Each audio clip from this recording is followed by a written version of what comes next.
Selamat datang di Sunyiwara.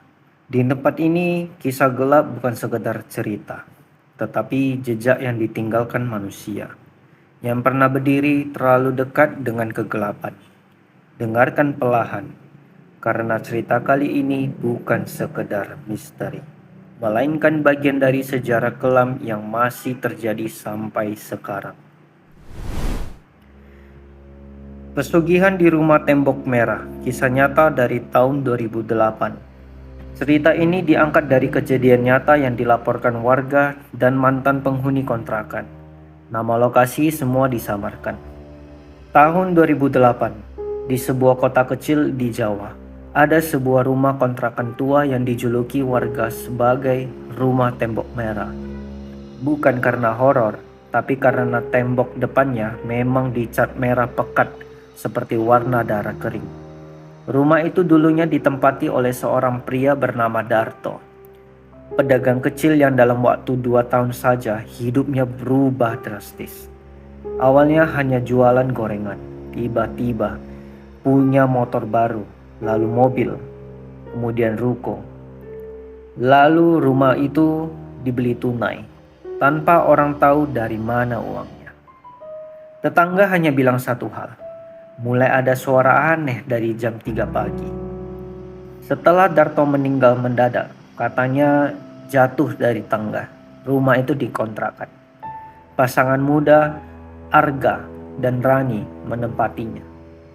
Malam pertama mereka baik-baik saja, tapi malam kedua, tepatnya di pukul 03.17, Rani mendengarkan sesuatu dari dapur, seperti suara geraman hewan, rendah, panjang, dan basah. Arga mengecek dapur, tapi tidak ada apapun. Namun ada bekas cakaran 3 garis panjang di lantai semen. Tidak dalam tapi nyata. Arga bilang, mungkin kucing. Tapi Rani tahu, tidak ada kucing yang cakarnya selebar itu. Malam berikutnya, Arga pulang kerja lebih malam.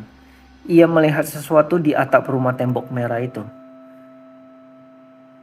Siluet seseorang berjalan merangkak.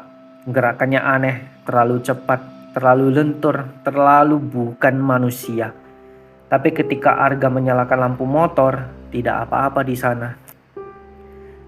Tidak ada celah untuk manusia naik, tidak ada. Suatu malam listrik padam. Arga menyinari ruangan belakang menggunakan ponsel. Tiba-tiba, cahaya ponselnya memantul ke suatu pojokan. Patung kepala kambing setinggi lutut orang dewasa, bukan hiasan, bukan dekorasi. Matanya dilumuri lilin hitam. Di depannya ada mangkuk tembikar kosong, tapi masih ada bau amisnya. Rani menangis. Arga berkata, besok kita pindah. Mereka sepakat. Tapi malam itu juga terjadi sesuatu. Jam menunjukkan 03.03. Rani terbangun mendengar suara ketukan di pintu kamar. Tok tok tok, pelan. Arga membuka pintu dan berdiri di luar seorang pria tua kurus. Kulitnya pucat, kebiruan, matanya cekung dan giginya tampak tajam. Suaranya serak. Utang Darto belum lunas. Arga langsung menutup pintu. Mereka berdua tiarap dan berdoa. Ketukan berubah menjadi cakaran, bunyi seperti kuku keras menghantam kayu. Tok tok tok tok tok tok. Tiba-tiba berhenti, sunyi. Setelah 10 menit Arga memberanikan diri membuka pintu sedikit. Tidak ada siapa-siapa, tapi ada bekas kaki kambing di lantai, basah menuju ruang belakang. Mereka memanggil warga pagi-paginya. Kedua RT yang paling tua akhirnya bercerita. Darto itu pesugihan. Dia pakai makhluk dari hutan seberang kota. Bayarannya bukan uang, tapi jiwa. Saat jawalnya tiba, dia kabur. Makhluk itu datang cari dia tiap malam. Waktu dia meninggal, utangnya belum lunas. Arga berkata, kalau begitu, kenapa makhluk itu ke rumah ini?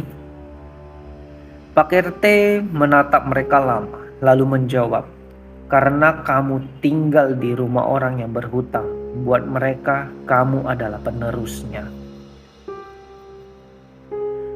Malam itu mereka pergi tanpa membawa barang apapun. Saat mobil berjalan menjauh dari rumah tembok merah, dari kaca spion Rani melihat sesuatu. Seseorang berdiri di depan rumah itu, bukan manusia. Wajahnya memanjang seperti tengkorak, dengan dua tanduk halus dan mata merah kecil menyala. Makhluk itu mengangkat satu tangan seperti melambai pelan. Bukan lambai perpisahan, tapi janji bahwa ia akan mencari mereka jika mereka pernah kembali. Nah, terima kasih telah mendengarkan cerita ini hingga akhir. Pesugihan bukan sekadar cerita rakyat. Ada percaya, ada yang menyangkal. Tapi di balik setiap kekayaan yang datang terlalu cepat, selalu ada bayangan yang ikut berjalan. Jika kamu punya pengalaman serupa, kirimkan cerita kamu kepada Sunyiwara. Sampai jumpa di cerita berikutnya, dan ingat, jika ada yang mengetuk pintu jam 3 pagi, biarkan saja sunyi menjawab.